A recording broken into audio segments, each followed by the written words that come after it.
السلام علیکم ناظرین گرامی، آج کی اس ویڈیو میں ہم آپ کو حابیل اور قابیل کا قصہ سنائیں گے۔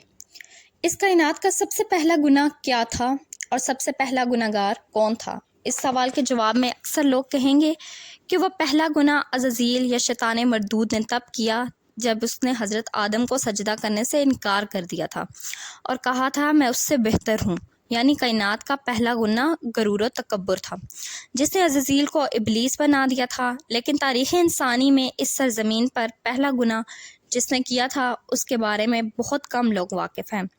دراصل حضرت آدم علیہ السلام کے اس دنیا میں تشریف لانے کے بعد آپ کے ایک بیٹے نے آپ کے دوسرے بیٹے کو قتل کر کے تاریخ انسانی کا پہلا گناہ کیا تھا۔ وہ قاتل کون تھا، یہ قتل کیوں ہوا تھا اور وہ معصوم مقتول کون تھا، اس ویڈیو میں ہم اس قصے کو مکمل بیان کریں گے۔ یہ اس وقت کی بات ہے جب زندگی کی ابتدا ہوئی تھی۔ آدم علیہ السلام اور حضرت حوا علیہ السلام کو ایک ممنون پھل کھانے کی وجہ سے بطور سزا جنت سے دنیا میں بھیجا گیا تھا۔ آپ دونوں نے اللہ کی بارگاہ میں بہت التجا کی اور معافی مانگی۔ اس فانی دنیا میں آپ لوگ سزا کاٹ رہے تھے۔ چند عرصے بعد حضرت حوا علیہ السلام کے بطن سے اولاد کی پیدائش ہوئی۔ یہ پیدائش ایک خاص صورتوں میں ہوتی تھی۔ جب بھی اماں علیہ السلام حاملہ ہوتی تو جڑواں بچوں کی پیدائش ہوتی، جن میں سے ایک لڑکا اور ایک لڑکی پیدا ہوتے تھے۔ ایک ساتھ پیدا ہونے والے لڑکے اور لڑکی کا نکاح دوسری مرتبہ پیدا ہونے والی لڑکی اور لڑکے کے ساتھ کر دیا جاتا تھا، جبکہ ان کے جڑواں لڑکے اور لڑکی کا نکاح آپس میں حرام قرار پاتا تھا۔ حضرت آدم علیہ السلام کی اولاد میں دو بیٹے حابیل اور قابیل کی پیدائش ہوئی تھی۔ قابیل کے ساتھ پیدا ہونے والی لڑکی کا نام اکلیمہ تھا اور حابیل کے ساتھ پیدا ہونے والی لڑکی کا نام لیودا تھا۔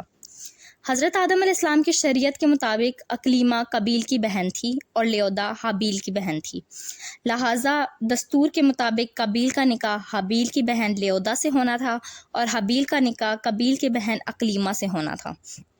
اکلیمہ جب جوان ہوئی تو اس کے حسن و جمال میں بہت اضافہ ہو گیا اور وہ لیودا سے زیادہ حسین تھی، لہٰذا قابیل کے دل میں شیطان نے شر پیدا کر دیا اور قابیل نے یہ خواہش کی کہ وہ اکلیمہ سے ہی شادی کرے گا۔ قابیل شریعت سے واقف تھا، اس کے باوجود بھی اس نے اپنی ضد نہ چھوڑی اور ہر حرمی پر قائم رہا۔ حضرت آدم علیہ السلام نے قابیل کو سمجھایا اور اللہ کو خوف دلایا، مگر وہ نہ مانا۔ اللہ میاں نے حکم دیا کہ تم دونوں قربانی کر کے پہاڑ پر رکھ آؤ، جس کی قربانی قبول ہوگی اس سے اکلیمہ کی شادی کی جائے گی۔ اس وقت قربانی اس طرح کی جاتی تھی کہ قربانی کر کے پہاڑ کی چوٹی پر رکھ دی جاتی تھی اور جس کی قربانی جل جاتی تو اس کا مطلب کہ قربانی قبول ہو جاتی تھی۔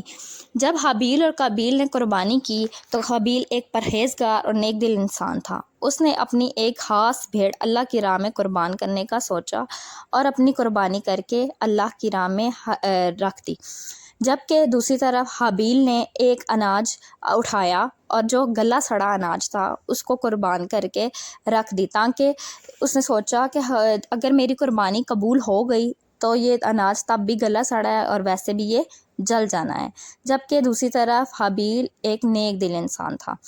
جب دونوں نے اپنی اپنی قربانی کر کے پہاڑ کی چوٹی پر رکھ آئے تو آسمان سے ایک آگ آئی اور حابیل کی قربانی جل گئی، یعنی حابیل کی قربانی قبول ہو گئی۔ اب اس کے بھائی قابیل کو بہت غصہ آیا، اس نے حابیل سے کہا کہ میں تجھے قتل کر دوں گا۔ حابیل نے کہا اللہ نیک بندوں کی قربانی قبول کرتا ہے، اگر تم مجھ سے لڑو گے تو تم پر ہاتھ نہیں اٹھاؤں گا۔ آخر ایک دن قابیل نے حابیل کو قتل کر دیا۔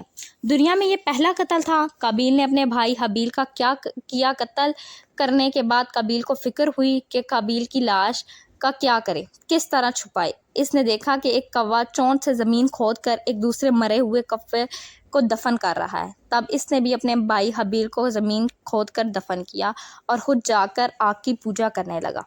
حضرت آدم علیہ السلام کو بہت رنج ہوا۔ جب حابیل کا قتل ہو گیا تو روایات میں آتا ہے کہ زمین پر 7 دن تک زلزلہ رہا۔ قابیل جو بہت خوبصورت تھا، بائی کا خون بہاتے ہی اس کا چہرہ سیاہ ہو گیا۔ آدم علیہ السلام نے قابیل کو اپنے دربار سے نکال دیا اور وہ یمن کی سرزمین عدن میں چلا گیا۔ وہاں ابلیس اس کے پاس آ کر کہنے لگا کہ حابیل کو قربانی آگ نے اس لیے رکھا تھا کہ وہ آگ کی پوجا کرتا تھا، لہٰذا تو بھی آگ کی پرستش کر۔ چنانچہ قابیل پہلا شخص تھا جس نے آگ کی پرستش کی اور زمین پر یہ پہلا شخص تھا جس نے اللہ کی نافرمانی کی اور زمین پر خون ناحق کیا۔ قابیل حابیل دونوں بھائیوں کے جھگڑے سے ہم کو سبق لینا چاہیے کہ ہمارا حقیقی بھائی یا مسلمان بھائی اگر ہم پر زیادتی کرے تو بہتر ہے کہ ہم صبر کریں اور اپنے بھائی پر ہاتھ نہ اٹھائیں۔ قابیل نے اپنے بھائی کو قتل کیا، قیامت تک لوگ اس پر لعنت کرتے رہیں گے اور آخرت میں اللہ کا عذاب کا مستحق ہوا، اور حابیل کو قیامت تک لوگ اچھا کہتے رہیں گے اور جنت کا وارث ہوا۔